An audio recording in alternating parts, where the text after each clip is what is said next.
Assalamualaikum warahmatullahi wabarakatuh. Rahayu Rahayu Sagung dumadi.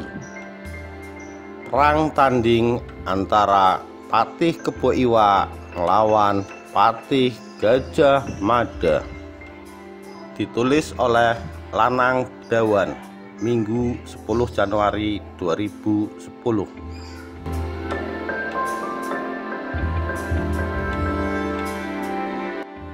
Di Desa Bedahulu, wilayah Kabupaten Tabanan, Bali, pada zaman dahulu hiduplah seorang suami istri. Mereka kaya, hanya saja mereka belum mempunyai anak. Suatu hari mereka pergi ke pura desa. Mereka memohon kepada Yang Maha Kuasa agar diberi keturunan. Waktu pun berlalu. Sang istri mulai mengandung. Betapa bahagianya mereka. Beberapa bulan kemudian lahirlah seorang bayi laki-laki. Bayi tersebut hendak disusui oleh ibunya, namun jarinya terus menunjuk ke arah sebuah nasi kukus, bahwa nantinya anak ini akan menjadi tokoh besar. Sudah nampak tanda-tandanya sejak dini. Bayi itu menangis merengek seolah meminta sesuatu. Sang ibu kasihan mendengar rengekan sang bayi. Ibu kemudian mengambil nasi kukus tersebut dan mencoba untuk memberikannya pada bayi. Ibu bergumam dalam hati, apakah anak ini ingin merasakan nasi kukus ini? Umurnya belum cukup untuk memakan nasi. Takdinya nak, ternyata bayi tersebut memakan nasi kukus tersebut dengan lahapnya. Ibu bayi tersebut menampakkan keterkejutan yang sangat. Ketika baru lahir, anak tersebut sudah bisa untuk makan nasi. Astaga, kau telah berikan anak yang luar biasa ya Hyang Widi. Ternyata yang lahir bukanlah bayi biasa. Ketika masih bayi pun ia sudah bisa makan makanan orang dewasa. Anak itu pun tumbuh menjadi orang dewasa yang tinggi besar. Karena itu ia dipanggil dengan nama Kebo Iwa, yang artinya paman kerbau. Kebo Iwa makan dan makan terus dengan rakus. Lama-lama habislah harta orang tuanya untuk memenuhi selera makannya. Mereka pun tak lagi sanggup memberikan makan anaknya. Dengan berat hati mereka meminta bantuan desa. Sejak saat itulah segala kebutuhan makan Kebo Iwa ditanggung desa. Penduduk desa kemudian membangun rumah yang sangat besar untuk Kebo Iwa. Mereka pun memasak makanan yang sangat banyak untuknya. Tapi lama-lama penduduk merasa tidak sanggup untuk menyediakan makan. Kemudian mereka meminta Kebo Iwa untuk memasak sendiri. Mereka cuma menyediakan bahan mentahnya. Bahan-bahan pangan tersebut diolah oleh Kebo Iwa di Pantai Payan yang bersebelahan dengan Pantai Soka. Danau Beratan merupakan tempat di mana Kebo Iwa biasanya membersihkan. Walaupun jaraknya cukup jauh, namun dengan tubuh besarnya jarak tidak menjadi masalah baginya. Dia bisa mencapai setiap tempat yang diinginkannya di wilayah Bali dengan waktu singkat. Kebo Iwa memang serba besar. Jangkauan kakinya sangat lebar, sehingga ia dapat bepergian dengan cepat. Kalau ia ingin minum, Kebo Iwa tinggal menusukkan telunjuknya ke tanah, hingga terjadilah sumur kecil yang mengeluarkan air. Walaupun terlahir dengan tubuh besar, namun Kebo Iwa adalah seorang pemuda dengan hati yang lurus. Suatu ketika dalam perjalanannya pulang dari Danau Beratan, tampak segerombolan orang dewasa yang tidak berhati lurus. Dari kejauhan, para warga desa merasa sangat cemas. Tampak seorang dari mereka tersita perhatiannya pada seorang gadis cantik. Laki-laki itu menggoda gadis itu dengan kasar. Gadis ini menjadi takut dan enggan berbicara. Laki-laki itu semakin bernafsu dan tangan-tangannya mulai melakukan tindakan yang tidak senonoh. Tiba-tiba Kebo Iwa muncul di belakang gerombolan tersebut, mencengkram tangan salah seorang dari mereka. Nampak kegeraman terpancar dari wajahnya. Laki-laki itu menjerit kesakitan. Gerombolan itu sangat terkejut melihat Kebo Iwa yang begitu besar. Ketakutan nampak dari raut muka gerombolan tersebut. Gerombolan tersebut lari tunggang langgang. Demikianlah Kebo Iwa membalas jasa baik para warga desanya dengan menjaga keamanan di mana dia tinggal. Tubuh yang besar sebagai karunia dari Sang Hyang Widi dimanfaatkan dengan sangat baik dan benar oleh Kebo Iwa. Pada abad 11 Masehi, sebuah karya pahat yang sangat megah dan indah dibuat di dinding Gunung Kawi. Kebo Iwa yang memahat dinding gunung dengan indahnya, hanya dengan menggunakan kuku dari jari tangannya saja. Karya pahat tersebut dibuat hanya dalam waktu semalam suntuk menggunakan kuku dari jari tangan Kebo Iwa. Pahatan tersebut diperuntukkan memberikan penghormatan kepada Raja Udayana, Raja Anak Wungsu, Permaisuri, dan Perdana Menteri raja yang disemayamkan di sana. Raja Anak Wungsu adalah raja yang berhasil mempersatukan Bali. Dan salah satu hal yang paling istimewa dari Kebo Iwa adalah kemampuannya untuk membuat sumur mata air. Kebo Iwa dengan segenap kekuatan menusukkan jari tangannya ke dalam tanah. Dengan kekuatan jari tangannya yang sangat dahsyat itu, dia mampu mengadakan sebuah sumur mata air hanya dengan menusukkan jari telunjuknya ke dalam tanah. Beragam kemampuan yang luar biasa tersebut menyebabkan timbulnya daya tarik tersendiri dari pribadi seorang Kebo Iwa. Dan kekuatan luar biasa itu menyebabkan seorang raja yang berkuasa, keturunan terakhir dari dinasti Warmadewa, bernama Sri Astasara Bumi Banten, menginginkan Kebo Iwa untuk menjadi salah satu patihnya di wilayah Blah Batuh, yang juga dikenal dengan sebutan Raja Bedahulu.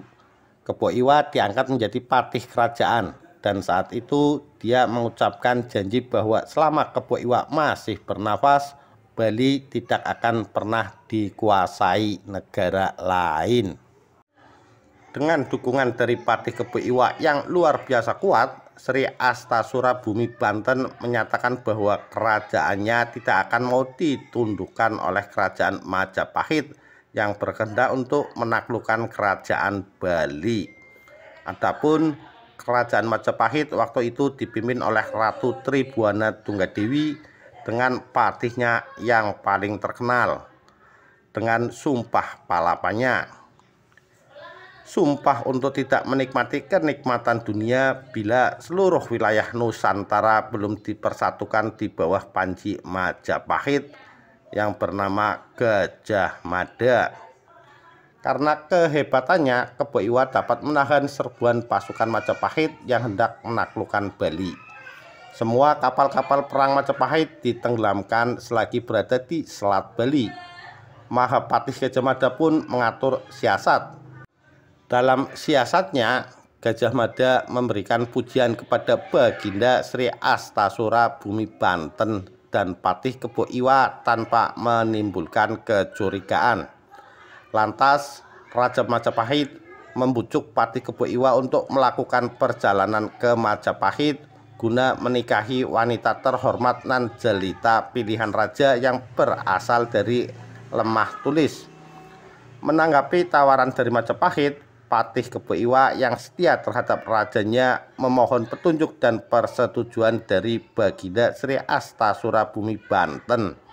Sang raja menyetujuinya tanpa rasa curiga.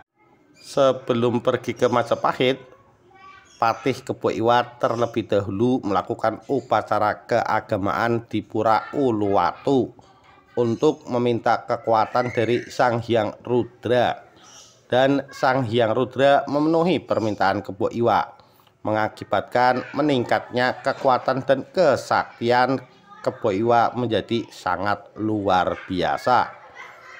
Kedatangan Patih Kebo Iwa ke tanah Majapahit menyebabkan para tentara baik yang belum pernah melihatnya maupun yang pernah takluk atas kekuatannya menjadi terperangah, kagum bercampur rasa ngeri dan waspada. Tentara Majapahit menampakkan ekspresi terkejut dan cemas. Arah pandang mereka terpusat ke satu tujuan yang sama.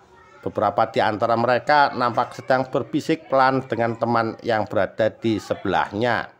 Lihatlah ukuran tubuhnya, luar biasa, mengerikan.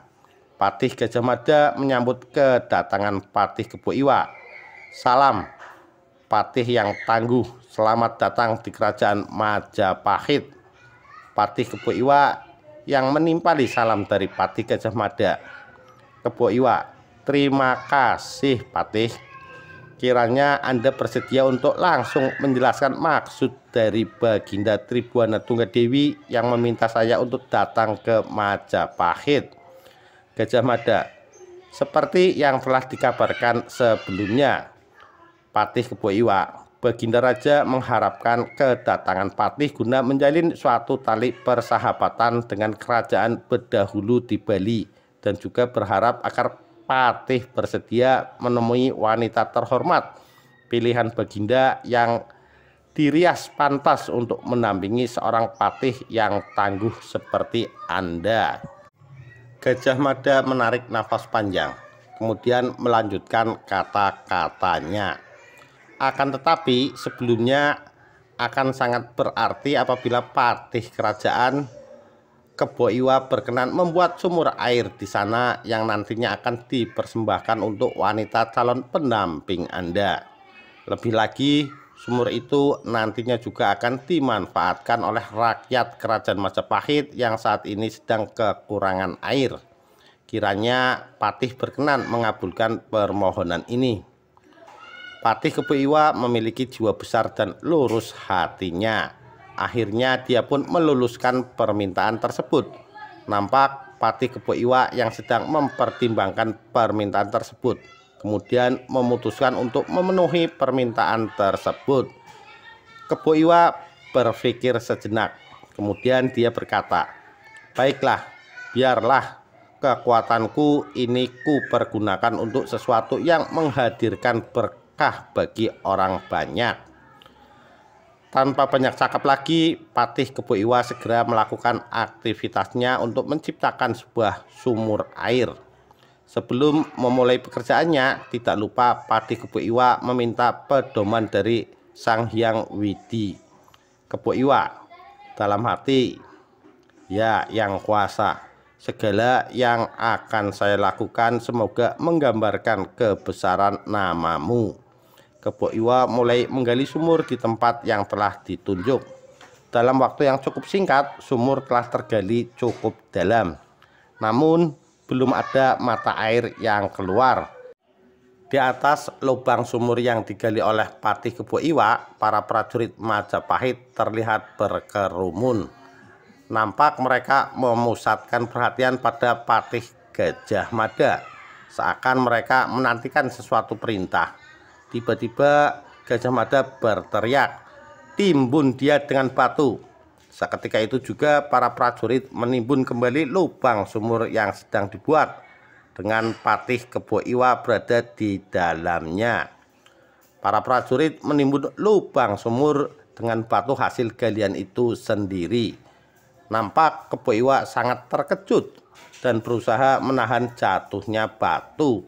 Dalam waktu yang singkat, lubang sumur itu pun tertutup rapat, mengubur seorang pahlawan besar di dalamnya. Patih Gajah Mada berbicara kepada para prajuritnya, "Sungguh amat disayangkan, seorang pahlawan besar seperti dia harus mengalami ini. Namun hal ini terpaksa harus dilakukan agar Nusantara ini dapat dipersatukan. Dengan ini kerajaan Bali akan menjadi bagian dari Majapahit." Tiba-tiba timbunan batu melesat ke segala penjuru, menghantam prajurit Majapahit. terdengar teriakan membahana dari dalam sumur. Kebo Iwa berteriak, "Belum, Bali masih tetap merdeka karena nafasku masih berhembus." Batu-batu yang ditimbun melesat kembali ke angkasa dibarengi dengan teriakan prajurit Majapahit yang terhempas batu.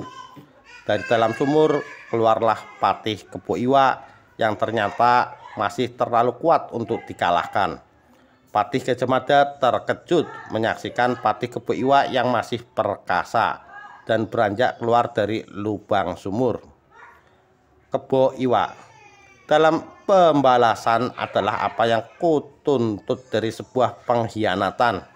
Patih Kebo Iwa menyerang patih Gajah Mada. Kemarahan dan dendam mewarnai pertempuran. Akibat amarah dan dendam yang dirasakan oleh patih Kebo Iwa, pertempuran berlangsung sengit selama beberapa waktu. Di sela-sela saling serang, Gajah Mada berteriak untuk mempersatukan dan memperkuat Nusantara. Segenap kerajaan hendaklah dipersatukan terlebih dahulu, dan kau berdiri di garis yang salah sebagai seorang penghalang.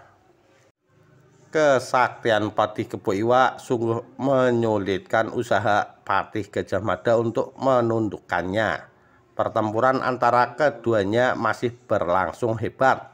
Namun amarah dan dendam patih Kebo Iwa mulai menyurut, dan rupanya patih Kebo Iwa tengah bertempur seraya berpikir, dan apa yang tengah dipikirkan olehnya membuat dia harus membuat keputusan yang sulit. Kebo Iwa dalam hati, kerajaan Bali pada akhirnya akan dapat ditaklukkan oleh usaha yang kuat dari orang ini. Keinginannya untuk mempersatukan Nusantara agar menjadi kuat kiranya dapat aku mengerti. Namun apabila aku menyetujui niatnya dan ragaku masih hidup, apa yang akan aku katakan nantinya pada Baginda Raja sebagai sangkalan atas sebuah prasangka pengkhianatan. Masih dalam keadaan bertempur, secara sengaja patih Kebo Iwa melontarkan pernyataan yang intinya mengenai hal untuk mengalahkan kesaktiannya. "Wahai patih Gajah Mada, cita-citamu untuk membuat Nusantara menjadi satu dan kuat kiranya dapat aku mengerti. Namun selama ragaku tetap hidup sebagai abdi rajaku, aku akan menjadi penghalangmu. Maka taklukkan aku, hilangkan kesaktianku dengan menyiramkan bubuk kapur ke tubuhku." Pernyataan patih Kebo Iwa rupanya membuat terkesiap patih Gajah Mada. Patih Gajah Mada menunjukkan reaksi keheranan yang amat sangat atas perkataan patih Kebo Iwa. Gajah Mada yang mengerti atas keinginan Kebo Iwa nampak menghantamkan jurusnya ke batu kapur. Batu itu pun luluh lantak menjadi serpihan bubuk. Patih Gajah Mada menyapukan bubuk tersebut ke arah patih Kebo Iwa dengan ilmunya. Bubuk kapur menyelimuti tubuh sang patih. Nampak patih Kebo Iwa sesak nafasnya oleh karena bubuk kapur tersebut. Kiranya bubuk kapur tersebut membuat olah pernapasan patih Kebo Iwa menjadi terganggu. Hal tersebut mengakibatkan kesaktian tubuh patih Kebo Iwa menjadi lenyap. Patih Gajah Mada melesat ke arah patih Kebo Iwa, menusukkan kerisnya ke tubuh Kebo Iwa, dan sebelum kepergiannya, dengan sisa tenaga yang ada, patih Kebo Iwa mengutarakan apa yang ingin dikatakan untuk terakhir kalinya. "Kiranya kematianku tidak sia-sia adanya. Biarlah Nusantara yang kuat bersatu, hasil yang pantas atas harga hidupku." Patih Gajah Mada dengan raut muka sedih memberikan jawaban atas perkataan patih Kebo Iwa. "Kepergianmu sebagai tokoh besar akan terkenang dalam sejarah suatu Nusantara yang satu dan kuat." Tak lama setelah mendengar pernyataan tersebut, napas terakhir pun pergilah sudah, meninggalkan raga seorang patih tertangguh dalam sejarah Bali. Dan Pertiwi pun meredup melepas kepergian salah satu putra terbaiknya. Dengan meninggalnya Kebo Iwa, Bali pun dapat ditaklukkan Majapahit. Berakhirlah riwayat orang besar yang berjasa pada Pulau Bali. Demikian perang tanding antara Patih Kebo Iwa dengan Patih Gajah Mada. Sekian, terima kasih. Wassalamualaikum warahmatullahi wabarakatuh. Rahayu, Rahayu, Sagung Dumadi.